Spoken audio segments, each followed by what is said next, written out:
बिस्मिल्लाहिर्रहमानिर्रहीम। अस्सलाम वालेकुम नाज़रीन, मैं हूँ फ़ैयाज़ राजा और आप देख रहे हैं आपका अपना यूट्यूब चैनल।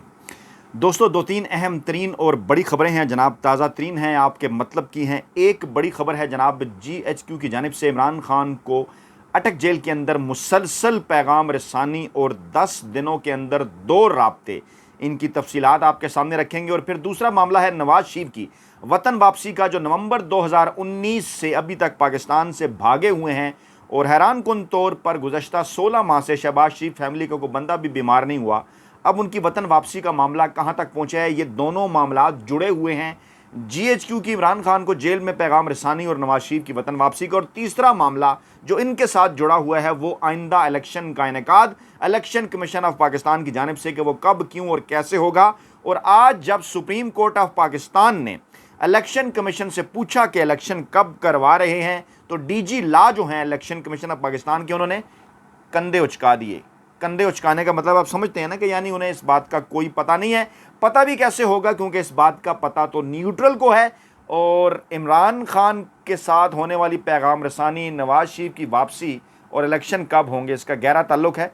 तीनों अहम तरीन बड़ी खबरें आपके सामने रखते हैं। आगाज़ लेकिन करते हैं डॉलर की कीमत के ऊपर। मैंने 4 जुलाई को ट्वीट किया था कि साके ने, साका जानते हैं ना, साके डैश ने मसनूई तौर पर डॉलर की कीमतें रोकी, जिसका नुकसान होगा पाकिस्तानी अवाम को, क्योंकि इनकी पॉलिसियों के बायस तो ये कीमत अब 300 से ऊपर जा चुकी है। और मैंने कहा था निगरान हुकूमत जब आएगी तो 300 से ऊपर जाएगी। तो आज पहला दिन था, तो जनाब अल्हम्दुलिल्लाह मजदूर साफ़ी की एक और ख़बर दुरुस्त साबित, और डॉलर ओपन मार्केट में 300 रुपये से उसकी कीमत जो है वो बढ़ गई। अच्छा, उसके बाद अब बात करते हैं, इलेक्शन कमीशन ऑफ पाकिस्तान ने ख़त लिखा है निगरान हुकूमतों को और कहा है जनाब कि बलूचिस्तान, सिंध और कौमी असम्बली तहलील हो चुकी हैं। पंजाब KP की पहले जो हैं वो तहलील हैं, और अब आपने इलेक्शन करवाने हैं। इलेक्शन कमीशन ने कहा और निगरान हुकूमतों को कहा है कि आप रुकावटें नहीं डाल सकते और किसी किस्म की कोई तैनातियाँ तकर्रियाँ नहीं कर सकते, पाबंदी है। और इलेक्शन हमने करवाने हैं और सिर्फ आप बैन अवी मुआहदे जो पहले से चल रहे हैं उस पर आपने अमल दरामद करना है, कुछ आप नया काम नहीं कर सकते। और फिर यह कहा है कि तमाम तर सियासी जमातों को लेवल प्लेइंग फील्ड फराम की जाए।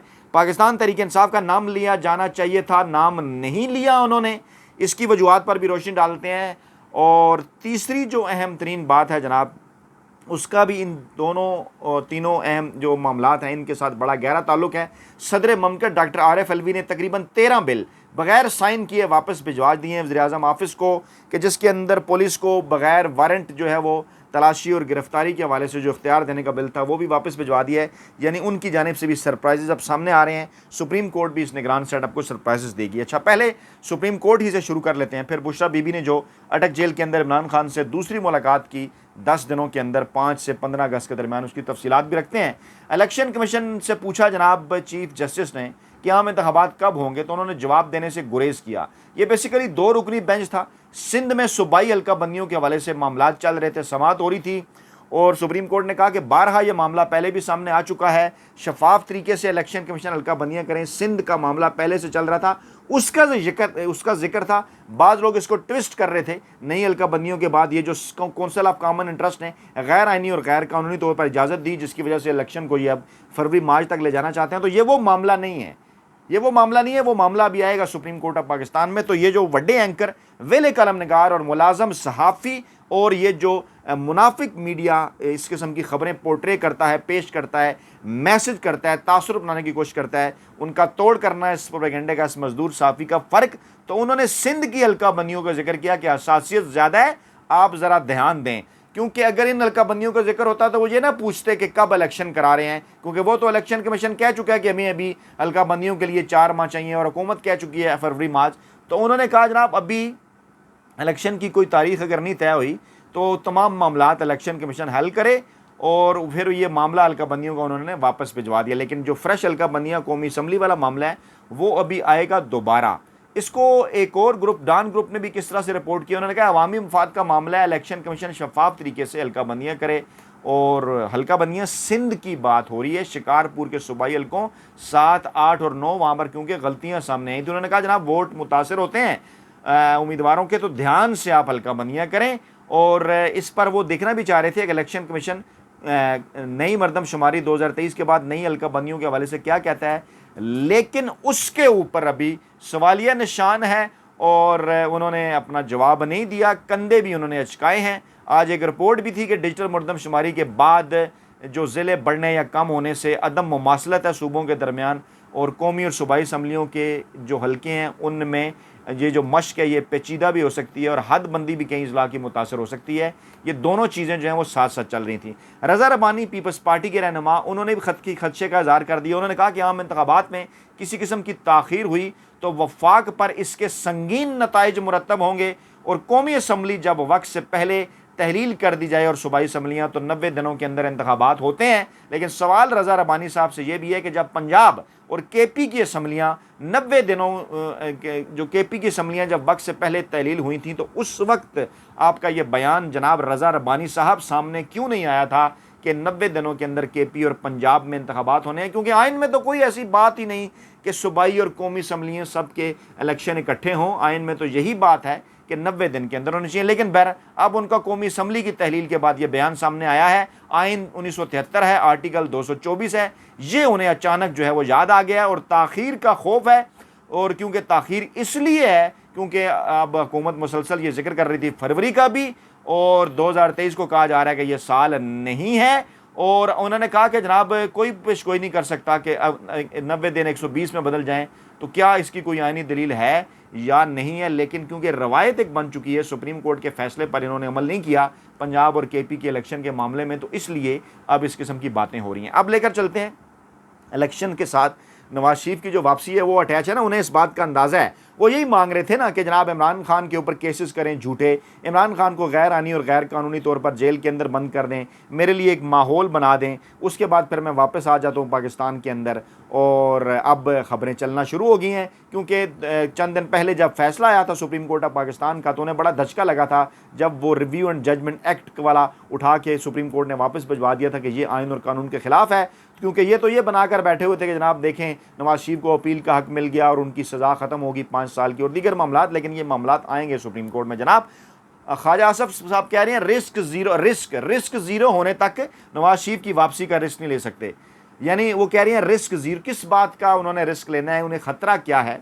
यही है ना कि वो जस्टिस बंदयाल के रिटायर होने का इंतज़ार कर रहे हैं 15 सितंबर का और उसके बाद जस्टिस काजी फ़ाइज़ ईसा साहब आ जाएंगे और ये तो उनकी बड़ी पुरानी सोच है। लेकिन सवाल फिर वही पैदा होता है कि क्या जस्टिस काजी फ़ाइज़ ईसा साहब आइन और कानून के ख़िलाफ़ कोई फैसले करेंगे? हमें तो बड़ी हैरत होगी अगर ऐसा हुआ तो, क्योंकि जस्टिस काजी फ़ाइज़ ईसा खुद भी और वो जिनके फेवरेट है काजी फ़ाइज़ ईसा साहब, वो तो खुद बड़े आइन और कानून की बातें करते रहे इमरान खान के दौरे हुकूमत में। तो क्या अब वो आइन और कानून से हट जाएंगे या वो तमाम लोग जो जिनके फ़ैन है जस्टिस का जो जस्टिस काजी फ़ाइज़ ईसा के फ़ैन है जंग जियो ग्रुप वाले, वो मुकम्मल नंगे हो जाएंगे और कह दें कि नहीं जनाब काजी फ़ाइज़ ईसा साहब इस मामले को आइन और कानून के मुताबिक टेकअप नहीं करेंगे। तो जनाब ख्वाजा आसफ साहब कह रहे हैं और वो भी जो है वो जंग जियो ग्रुप से बातचीत करते हुए कह रहे हैं कि जनाब मैं तो ये कह रहा हूँ कि रिस्क जब ज़ीरो हो जाए ना तो उस वक्त जो है वो ये सारे काम करने चाहिए, नवाज शरीफ को वापस आना चाहिए।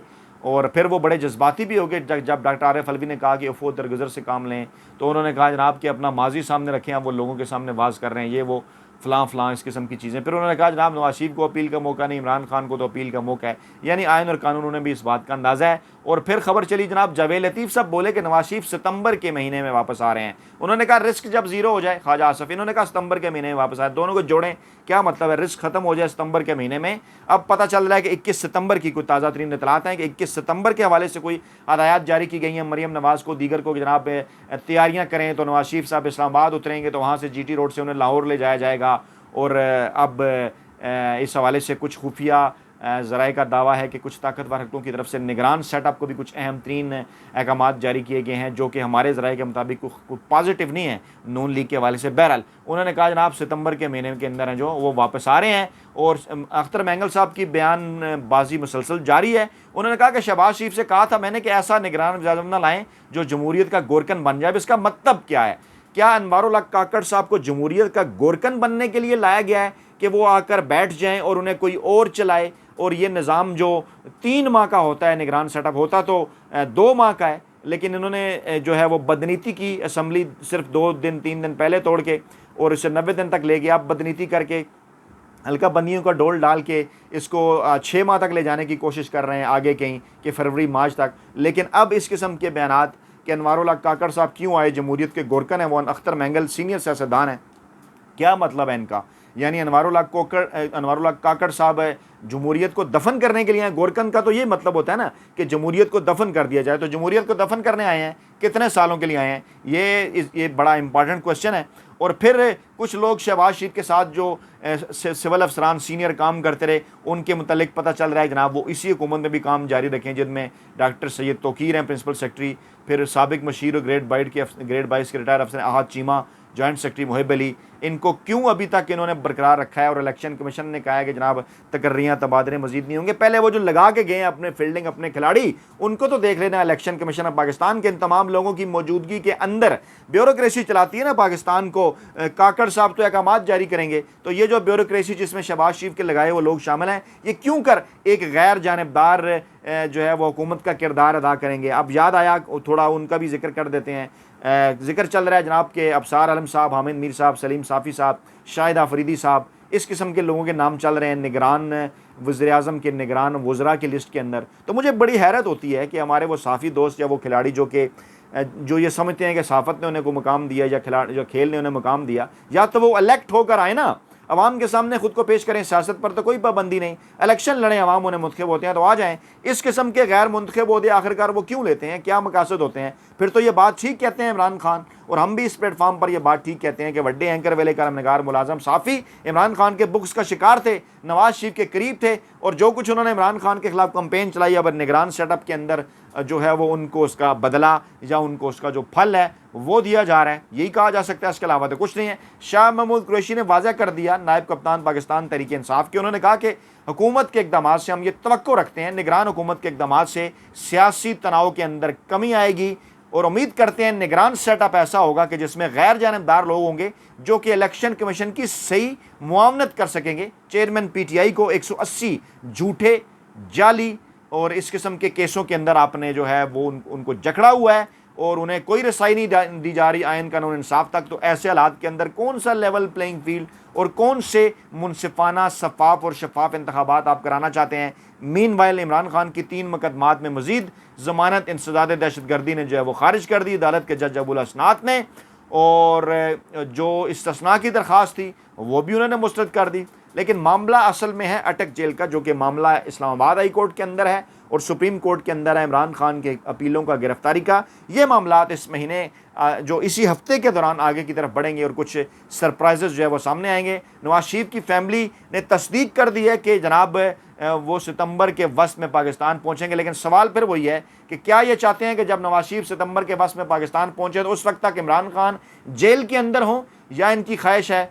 या इनका खदशा है कि वो जेल से बाहर आ सकते हैं? ये मामला डायरेक्ट जुड़ा हुआ है, मैं बताता हूँ कैसे। क्योंकि बुशरा बीबी के ज़रिए हमारे ज़राए का ये कहना है कि उनकी एक ख़ातून जो दोस्त हैं उनके साथ रब्ता उस्मान बुज़दार के ज़रिए किया गया, और उस्मान बुज़दार को ये मैसेज इस्टेब्लिशमेंट की जानिब से भिजवाया गया, जो कि उस खातून के ज़रिए बुशरा बीबी तक पहुंचा। और बुशरा बीबी ये 2 मरतबा पैगामात लेके इमरान खान साहब के पास जा चुकी हैं। इमरान खान ने उन्हें इंतज़ार करो की पॉलिसी के हवाले से कहा है कि वो आइनी और कानूनी जंग लड़ेंगे। वो कह रही है मैं किसी किस्म के कोई मुतालबात या इस किस्म की कोई डील नहीं करूँगा, ना कोई NRO लूँगा, ना कोई NRO दूँगा, आइन और कानून के मुताबिक चलूँगा। पाकिस्तानी अदालतें किस हद तक मुझे इंसाफ देती हैं मैं वो देखूँगा, मैं कोई डील करके, मुझे कोई जल्दी नहीं, मैं किसी किस्म की कोई डील करके बाहर नहीं आना चाहता। और पैगाम उन्हें क्या पहुँचाएगा?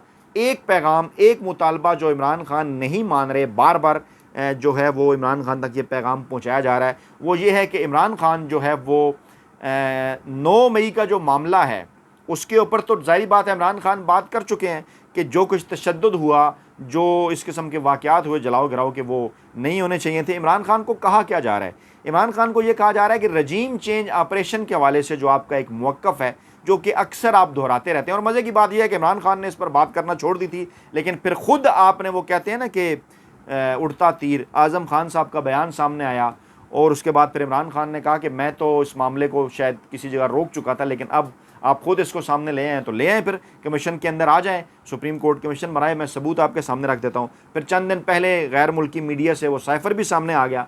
तो अब इमरान खान को ये कहा जा रहा है कि जनाब रजीम चेंज ऑपरेशन के हवाले से आपका एक जो असूली मौक़िफ़ है उस मौक़िफ़ से आप पीछे हटें, हमें इस बात की यकीन दहानी कराएं कि ये माजी के मामलात आप बार बार नहीं लेकर आएंगे अपनी तकरीर के अंदर।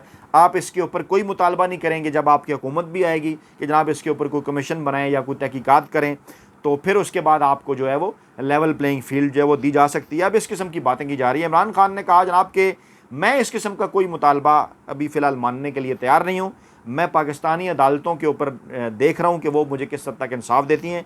बुशरा बीबी को भी उन्होंने ये कहा कि तेल देखें और तेल की धार देखें, और अगर इन मामलात के ऊपर बात होगी भी तो उस वक्त होगी जब बाकायदा तौर पर पाकिस्तान के अंदर ऐसा माहौल बन जाएगा कि आप तमाम पॉलिटिकल पार्टीज़ को साफ़ और शफाफ इलेक्शन के लिए लेवल प्लेइंग फील्ड दे रहे हैं। पहले से मैं किसी किस्म का आपको कोई मुतालबा नहीं मान सकता। अपना बहुत ख्याल रखिएगा, दुआ में याद रखिएगा। नई वीडियो के साथ जल्द हाजिर होंगे। अल्लाह ने के बाद।